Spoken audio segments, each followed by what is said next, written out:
네, 안녕하세요. 저는 엘리베이트 케어 양로원에서 한국부 디렉터이자 소셜워커로 근무하고 있는 김남규라고 합니다. 교차 후 유튜브를 통해서 여러분들과 만나게 되었습니다. 반갑습니다.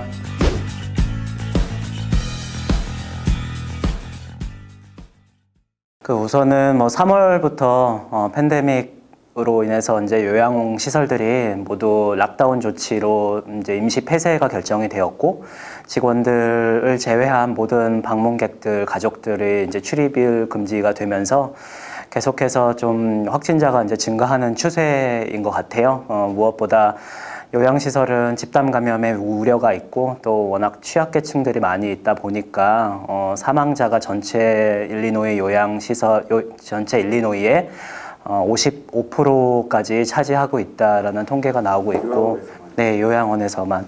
그리고 저희가 지금 2차 팬데믹이 이제 시작된다라는 이야기가 있는데, 일리노이 총 확진자 이제 15만 명 숫자 중에서 최근에 많이 한풀 꺾였다는 보도도 있지만은 사실 경제 활동이 재개되기도 하고 또 독립기념일 연휴 이후에 또 젊은 층의 또 활동이 증가되면서 노년층뿐만 아니라 젊은 층에게도 이제 확산이 되고 있는 추세인 것 같아요. 따라서 조금씩 모든 그 경제활동 풀리는 것에 상관없이 요양시설 내에서는 아직까지도 최일선에서 좀 많이 긴장을 하고 좀 그런 태세를 좀 준비를 하고 있는 상황입니다. 저희는 그 양로원 시설 안에서 아무래도 기저질환이 있어서 몸이 편찮으신 분들이 많이 있는데요.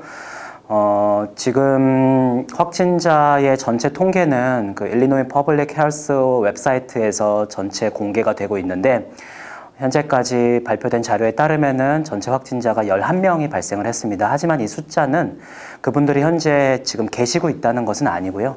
지금까지 통계의 어떤 기록으로 남아 있는 것이고, 감사하게도 저희 한국부 환자 어르신들은 지금 한 50여 분 정도 있는데 단 한 명도 확진자가 발생하고 있지 않은 상황입니다. 예. 네, 그러면 뉴스에서도 본 것 같은데 요양원을 방문할 때 무슨 특별한 가이드라인, 지침이 있다고 들었어요.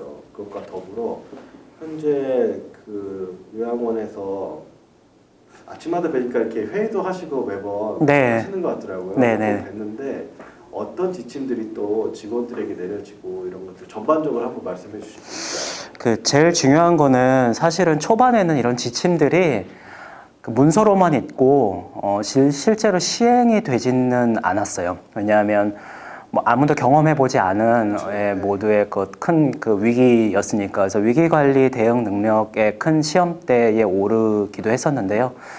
저희 이제 요양원의 경우에는 그래도 감사하게 그동안 그 많은 다양한 환자들, 특히 호흡 질환 환자들이 많이 입소를 하면서 그런 부분에 있어서 감염 전문 간호사도 있고 또 직원들 자체가 평소에 조금 훈련이 되어 있었던 것 같아요. 물론 저처럼 소셜 워커들이 할 수 있는 부분이 한계가 있지만은 모든 의료진과 또 가족분들의 협조로 계속 그 대부분의 모든 그 지침들이 잘 이행이 되고 있는데요. 기본적으로 이제 그 PPE, 그 의료 보호 장비들이 지급되는 것이 가장 중요했었고요. 그리고 기본 위생 수칙을 철저히 하는 것이 제일 중요했습니다. 손 씻기뿐만 아니라 사회적 거리두기, 그리고 어르신들의 경우에는 특히 치매 환자인 경우에는 아무리 여러 번 교육을 하더라도 그것을 지킬 수 있는 좀 정신적 상태가 아니시기 때문에 그분들을 위한 또 새로운 프로그램을 좀 개발하는 것도 굉장히 중요했었고요. 무엇보다 일리노이가 우리가 살고 있는 미국이 한국의 방역 시스템과는 현저히 다르기 때문에 또 의료 시스템 자체가 갖고 있는 또 무보험자의 또 어려움이나 의료 접근성이 워낙 낮기 때문에 요양원에서 근무하는 직원들 자체가 갖고 있는 불안감이 굉장히 컸어요. 확진자가 나와도 그 시설을 코홀트 조치를 해주지 않고 항상 출퇴근을 했었어야 됐고, 그 다음에 중반 이후로 지나갈수록은 사실 제일 걱정했던 거는 이제 무증상 감염자, 증세가 전혀 없는데 사실 이분이 또 한 명의 또 전파자가 되어서 직원들이나 혹은 직원들의 가족들한테 전파할 수도 있는 좀 그런 불안감이 굉장히 많았었거든요. 일하시는 분 입장에서는 또 본인도 그렇게 느껴질 수도 있겠어요. 또 감염 가정이 또 있으시니까. 네. 그래서 직원들이 사실 그만둔 직원들도 많고 또 주정부 자체에서 위험수당을 지급을 하거나 노조에서도 그분들한테 또 새로운 또 베네핏을 제공을 하더라도 내 목숨이 중요하니까 사실은 일을 그만두시는 분들도 굉장히 많이 속출을 했었어요.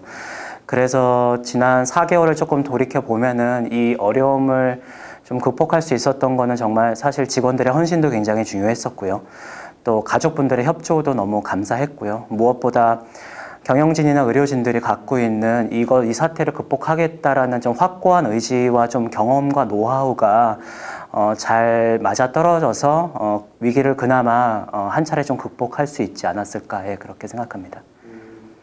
혹시나 저도 그 중에 하나였어요. 그러니까 사람들이 요양원이라고 했을 때 특히나 코로나 바이러스 두 가지가 접목시켜서 뭔가 요양원에서 더 많은 피해를 많이 보고 저기는 가면 안 된다. 혹은 잘못된 상식을 갖고 있으신 분들도 좀 있을 것 같아서 지금 현재 어떻게 잘 관리가 되고 있는지 그리고 사람들이 뭐 이런 인식은 조금 그렇게까지는 아닙니다라든지 우리들에게 줄 수 있는 정보가 있을까요? 특히나 보고 계신 또 어르신들이 있을 수도 있으니 가족분들과 그 미국의 요양 시설은 한국의 좀 요양병원에 가까워요. 그래서 한국은 양로원과 요양원, 요양병원 이렇게 구분이 되어 있는 것으로 알고 있는데요.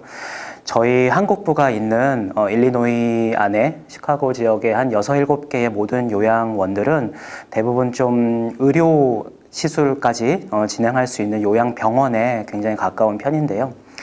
그 요양병원은 이제 대부분 건강보험에 적용을 받기 때문에 이분들이 갖고 있는 의료시설에 또 중요한 그 가이드라인이 있습니다. 그래서 주정부의 보건국에 따라서 이 가이드라인이 지원이 되니까 조금 외부에서 갖고 있는 좀 걱정이나 두려움에 비해서 굉장히 시스템이 잘 갖춰져 있는 편이에요.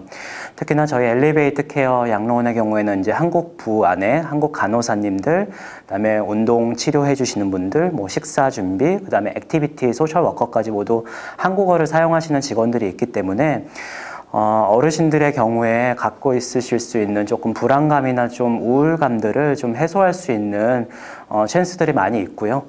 그리고 요양원이 이제 요즘에 우후죽순으로 좀 집단 감염이 워낙 많이 발생하고 있기 때문에 또 미디어에서 그렇게 좀 부각되는 부분이 있어서 가족분들이나 또 밖에서 보시는 분들 걱정은 제가 충분히 이해를 하고 있습니다. 다만 우리가 주어진 분들에게는 사실 정말 부모님을 생각하는 마음으로 잘 아끼고 또 우리 노후에 또 임종까지 지키는 그 사명감을 갖고 일하시는 분들이 사실 많으세요. 더 좋은 시설이나 좋은 조건으로 일하실 수 있는 분들임에도 불구하고 그런 헌신적인 마음으로 일하시는 분들이 있기 때문에 지금까지 저희 양로원에 계시는 또 어르신들 또 가족분들 저희 믿고 이렇게 잘 계시고 있으니 뭐 혹여나 좀 궁금하신 거나 또 걱정거리 있으시면은 연락 주시면은 또 안내해 드릴 수 있을 것 같습니다.